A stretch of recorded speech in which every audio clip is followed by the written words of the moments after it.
Bonjour à tous, c'est Jodan, bienvenue dans cette nouvelle vidéo les amis. On va faire la review de l'épisode 11 de Dragon Ball Daima. Bon, avec un petit peu plus de délai cette fois-ci, mais bon, comme il y a encore un nouveau personnage, je voulais pas non plus balancer une review trop vite.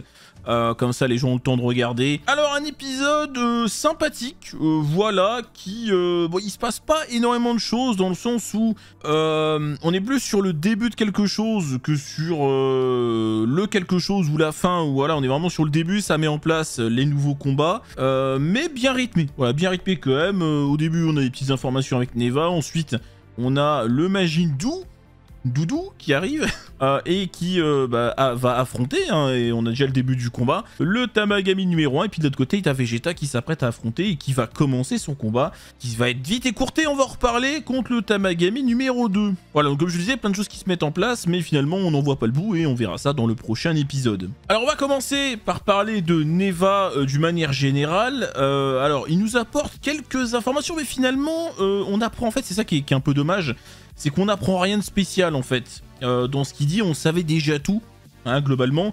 Il nous parle du père de Piccolo, on le connaissait déjà. Pour information, Katatz, hein, on le sait déjà, on le savait déjà avant. C'est pas une nouvelle information, même si certains l'auraient loupé, on le savait déjà. Et donc oui, son père, parce que Piccolo Daimao, il faut savoir que en fait enfin Piccolo par rapport à Piccolo Daimao, c'est plus une réincarnation, c'est pas son père. Son père c'est Katatz, voilà le Namek qui l'a envoyé sur Terre à la base. Bref, donc du coup ça on le savait déjà. Bon, ok, donc après il nous dit oui, tu es un Namek de type guerrier, bon ça on le savait déjà aussi. Et puis bah on n'apprend pas grand chose de plus, parce qu'après comme je l'ai dit, bon c'est du redit, hein, finalement, il n'y a rien de spécial, il est juste en train de s'exclamer, ah tiens, elle est sympa votre équipe, machin. Et puis, ah est-ce que je peux venir avec vous? Bon alors de prime abord ils disent bah non, flemme. Et puis ah oui mais vous parlez pas Namek, vous allez pas pouvoir faire votre vœu. Alors déjà par rapport à ça, et le fait que... Quand on demande à Piccolo s'il sait le parler, il dit non, je ne sais pas parce que ça fait trop longtemps que j'habite sur Terre. Alors ça, c'est n'importe quoi. Ce passage-là, bon, on va vite passer malgré tout, parce que ça ne change rien au scénario dans l'absolu, mais ils auraient pu trouver une autre excuse. Parce que c'est débile, c'est stupide. Déjà, Piccolo, oui, on le voit parler Namek dans Dragon Ball. Alors tu vas me dire, oui, il s'est passé quand même un peu de temps. Oui, d'accord, mais enfin, c'est absurde, il a pas oublié, frérot. Je rappelle qu'il a assimilé Nail, qui parle Namek. Il a assimilé Kami, qui parlait aussi Namek. Non, Piccolo Daimao, il a été enfermé combien d'années? Il a pas oublié à parler, il s'est encore parlé Namek? Non, ça n'a aucun sens. Enfin, en fait, c'est une excuse. De toute façon, qu'on se comprenne bien. Ça sert à quoi que Piccolo ne sache plus parler Namek? C'est une excuse pour que Neva vienne. Hein, en termes de scénario, c'est à ça que ça sert. Sauf que l'excuse, elle est facile, mais elle est mal foutue. Elle est pas bien choisie. C'est con. C'est pas crédible, en fait. Mais bon, allez, on va dire que c'est pas si grave que ça dans l'absolu, mais c'est pas une bonne raison. C'est pas, ils auraient dû trouver autre chose. Bon, bref. Donc, du coup, Neva vient. Voilà, de par le fait qu'il faut qu'il soit là pour faire le vœu en Namek. Alors, j'ai des doutes sur ce truc-là. Est-ce que c'est vraiment vrai? Est-ce qu'il y aura vraiment besoin de ça? Parce que, en fait, Neva, il est un peu particulier comme personnage. Enfin, en fait, on sait pas trop. Il est pas facile à cerner. Est-ce que vraiment, il a une idée derrière la tête? Est-ce que c'est juste parce qu'il veut venir s'amuser? Parce que moi, alors, on peut percevoir le truc de différentes manières et jusqu'au bout, on ne saura pas le fin mot de l'histoire jusqu'au moment où, encore une fois, tout sera clair. Mais moi, personnellement, je pense pas que le perso a des arrière-pensées. Je pense juste que c'est un vieux sénile qui se fait chier. Et bon, qui aime bien un peu casser les couilles quand même, tu vois. Enfin, voilà, un vieux con, tu vois. Enfin, c'est tout. Et il veut venir, il se fait chier, il vient s'amuser. Donc il trouve une excuse pour venir. Ça se trouve, il n'y a même pas besoin de parler de Namek. Mon call, c'est qu'il n'y a même pas besoin de parler de Namek. En fait, ils vont arriver en fait, ah bah il n'y avait pas besoin, je voulais juste m'amuser, tu vois. Mais moi, je pense pas que le perso cache des choses en mode, oui, il veut retourner la situation, je sais pas quoi. Le mec, il a de grands pouvoirs magiques. On nous dit c'est le légendaire Namek. S'il voulait faire un truc, il l'aurait déjà fait. Il a créé les Tamagami, le mec. Enfin, tu vois, s'il voulait créer... En fait, qu'est-ce qu'il pourrait vouloir? Alors, il y a un truc, quand même. Il y a un truc, c'est qu'à un moment, il dit... Oui, j'habite ici parce que j'en prends soin jusqu'au moment où les autres vont revenir. Sous-entendu, les autres Namek vont revenir. Donc peut-être que c'est peut-être ça, la piste qu'on aurait sur des idées à la tête, ce serait alors, je sais pas, faire un vœu, mais genre souhaiter que les Namek reviennent ici, habiter ici... Bon, ouais, mais voilà, mais à la limite, pour moi, c'est que ça maximum. Mais tu vois, c'est même pas forcément quelque chose de méchant dans l'absolu. Enfin, mais moi, je pense pas que le perso, genre, certains pensent, même encore aujourd'hui, que ça va être lui le grand méchant à la fin. Franchement, j'y crois pas trop. Mais tout est possible, hein. Tant qu'on n'aura pas vu la fin, on pourra pas être sûr. Mais moi, mon avis, dites-moi vous ce que vous en pensez dans les commentaires. Moi, je pense juste que c'est un vieux sénile qui se fait chier et qui, voilà, qui a envie de s'amuser, vous voyez, c'est tout. Voilà, ça s'arrête là. Hein, Goma lui a déjà rallongé sa vie de je sais pas combien d'années. Donc il souhaite pas genre l'immortalité, ce genre de conneries. Et puis il a créé les Dragon Ball, il a créé les Tamagami. Enfin, s'il voulait faire un vœu, je sais pas quoi, il l'aurait déjà fait. Tu vois, ça n'a pas de sens. Donc moi, pour moi, encore une fois, ce perso ne va rien... Enfin voilà, bon, c'est quand même cool qu'on soit pas sûr. Parce que là, t'as le côté Neva, t'as le côté Goma des Gesu, tu sais, en termes enfin, pas de méchant, mais tu sais, d'énigmes. T'as le côté Rinsu avec les Magines. Il y a pas mal de pans. Donc c'est intéressant. Mais voilà, pour moi, Neva, ça ira pas plus loin que ça, quoi. Alors d'ailleurs aussi, hein, Neva qui fait une petite ref au premier opening de Dragon Ball, hein, quand il se met à chanter « Ah, les Dragon Ball, cherchons les machins ». Bon, c'était assez marrant. Et bref, bon, il embarque et on est parti, ça rediscute un peu dans le vaisseau, mais encore une fois, on apprend rien de spécial. Et on voit bien qu'il est nonchalant, il a la flemme, c'est... Quand Bulma lui pose des questions, il dit « Oui, oui, ouais... » Enfin, tu vois, il a la flemme, quoi, je vous dis, enfin, c'est vraiment le vieux sénile qui se fait chier, quoi, tu vois, qui a envie de s'amuser un petit peu, et qu'on a rien à foutre des autres, tu vois. Bon, on verra bien, mais moi, je pense que ça va juste être ça. Bon, ensuite, on a le côté avec Arinsu, Marba et le nouveau Majin qui écrit. Alors, on nous dit, d'ailleurs, et ça, c'est important, qu'ils utilisent les dernières ressources en leur possession, la dernière graine de Saibaman, la dernière essence de Majin Buu, ils mettent tout, et apparemment, plus tu mets profond la graine, plus le Majin sera puissant, enfin, ok. Et donc, on assiste à la création du second Majin, du deuxième Majin, parce qu'il y en aura certainement un autre, on va en reparler après, le Majin Dou. Bon, d'ailleurs, par rapport à Majin Ku, le premier, hein, bon, il est assez marrant, le personnage, mais vraiment, au final, c'est ça, c'est le perso gag, hein. Alors, le deuxième, il y a un peu de ça aussi, parce qu'en fait, on trouve un Majin qui, bah, évidemment, nous rappelle Buu dans sa première apparition, dans sa première forme. Bon, la forme dit Fat Buu, hein, on va dire, pour que tout le monde comprenne de quoi on parle. Clairement, oui, c'est pour nous rappeler ça, hein, d'apparence, dans le comportement aussi, hein, je veux du chocolat, même dans sa manière de se battre, hein, qui est un peu bordélique, tu sais, mais qui tape avec ses fesses et tout. Alors d'ailleurs, ça m'a aussi beaucoup rappelé Veku. Rien à voir, hein, mais Veku dans le film Gogeta Fusion, sa manière de se battre vraiment aléatoire, il donne des coups de fesses, il fait des trucs, du coup l'ennemi comprend rien, Janeba comprend rien, bah là c'est un peu pareil ce qui va se passer avec le Tamagami numéro 1 qui du coup est un peu désorienté parce que Majin Dou se bat un peu, c'est imprévisible ce qu'il fait.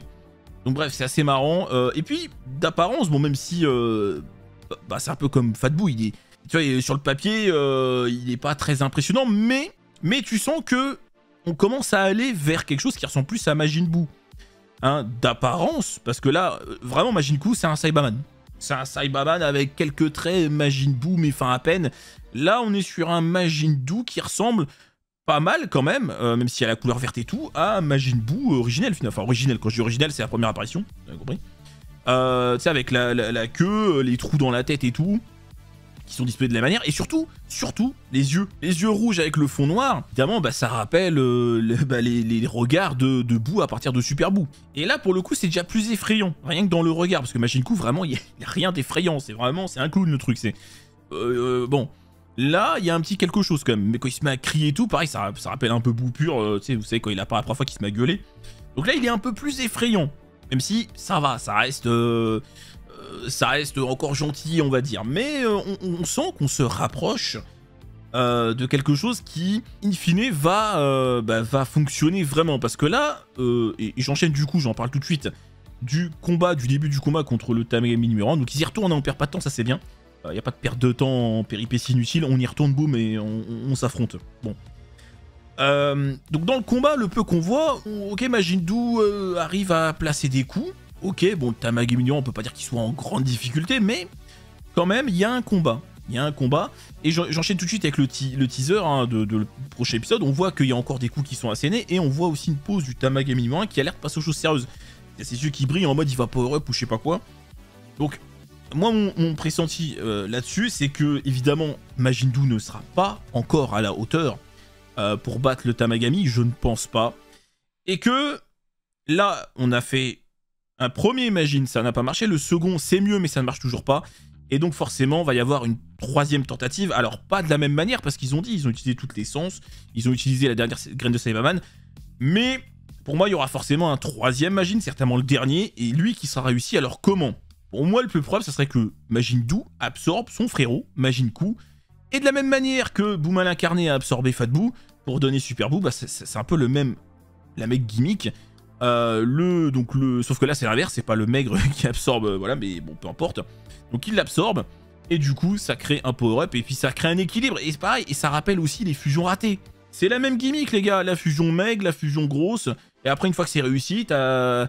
Voilà, bah c'est pareil. Hein, c'est la même gimmick qu'on trouve ici. Hein, le même cheminement de scénario. C'est-à-dire que c'est foiré, t'as deux apparences différentes. Bon, là, c'est foiré.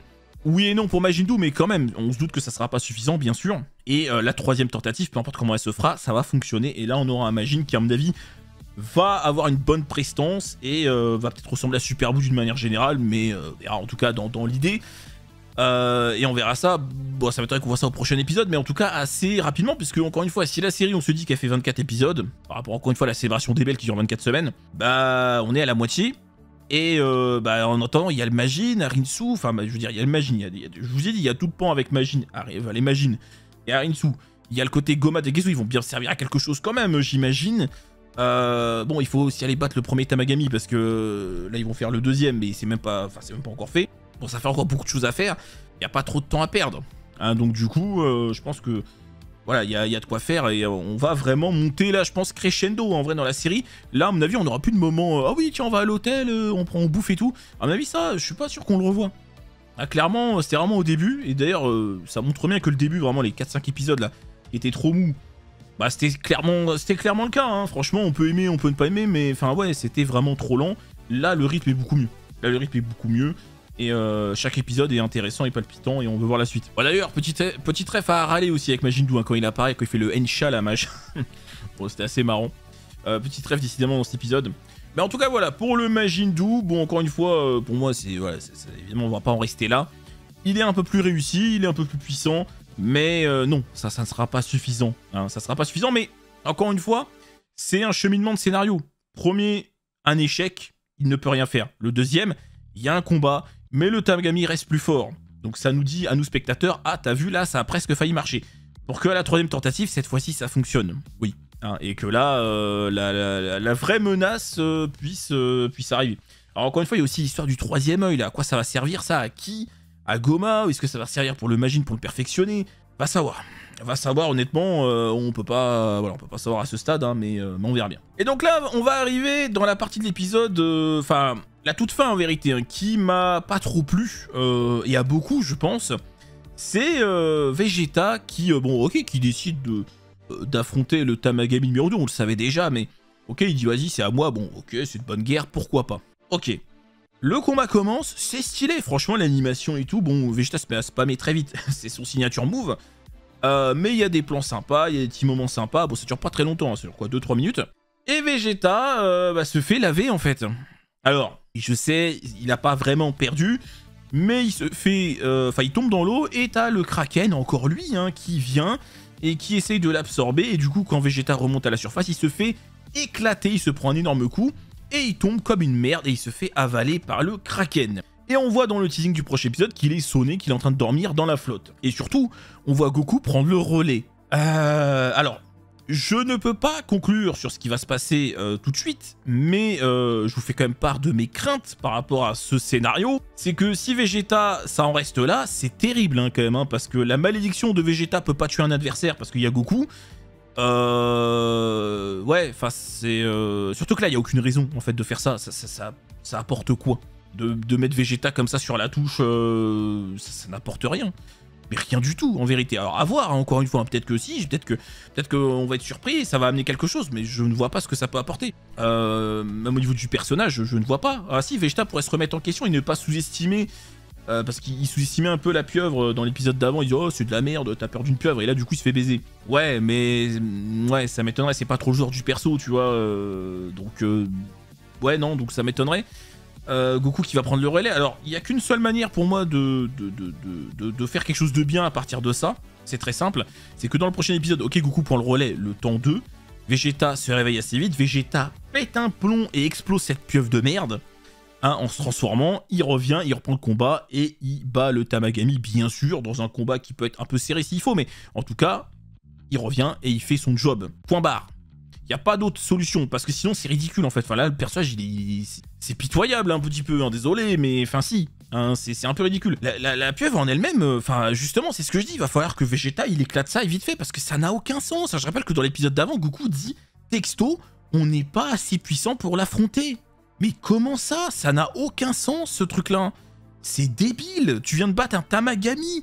Les Tamagami, tout le monde se chie dessus quand t'évoques leur nom. Tout le monde te dit, vous voulez affronter les Tamagami? C'est impossible, ils sont imbattables, ils sont imprenables. Et tu vas me dire qu'une pieuvre de merde est plus puissante? Ça n'a aucun sens. Aucun. C'est débile. Tu ne peux pas me faire croire que la pieuvre est si puissante que ça, alors que le Tamagami, tout le monde te dit que... Mais dans ce cas-là, Neva, pourquoi il a créé des Tamagami? Il avait qu'à prendre 3 pieuvres à la con, là, leur faire avaler la Dragon Ball, ça allait plus vite. C'est n'importe quoi. Donc là...